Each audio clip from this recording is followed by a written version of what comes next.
Setiap anak ada potensi, tapi tidak semua anak berani menunjukkannya. Ada yang pandai tapi takut bersuara, ada yang berbakat tapi sukar mengawal emosi. Ada yang kelihatan biasa tapi sebenarnya menyimpan keajaiban dalam diri. Ramai ibu bapa tidak sedar, anak mereka bukan tidak mampu, mereka cuma tak berani. Tak berani buat kesilapan, tak berani mencuba, tak berani menjadi diri sendiri. Dan bila rasa takut ini dibiarkan terlalu lama, anak mula diam. Bila mereka diam, potensi mereka perlahan-lahan hilang, walaupun sebenarnya mereka mampu pergi jauh. Inilah sebabnya Sentuh diwujudkan. Sentuh ialah program pembangunan diri melalui seni. Bila seni dan terapi menyentuh hati, lahirlah keajaiban dalam diri. Di Sentuh, kami menggunakan vokal, piano, dan gitar. Bukan untuk mengajar muzik semata-mata, tetapi sebagai medium terapi. Kerana muzik bukan sekadar bunyi, ia mempunyai frekuensi. Ia mampu menenangkan emosi, membina fokus, dan membuka ruang keyakinan dalam diri seorang anak.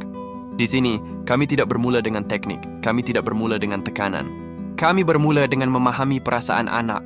Kerana bila anak rasa difahami, mereka mula percaya. Dan bila mereka percaya, mereka berani mencuba.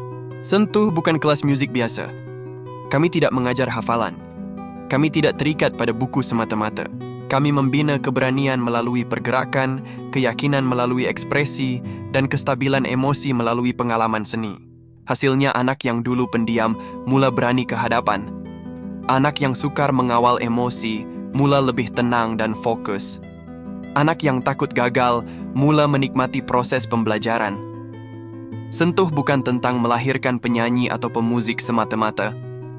Ia tentang membina insan yang yakin, stabil emosi, dan berani menjadi diri sendiri.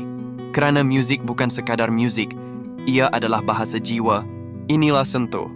Satu program yang menyentuh hati dan mengubah masa depan seorang anak. Jika Sentuh menyentuh hati anda, mungkin anak anda juga perlukan Sentuh. Lihat description.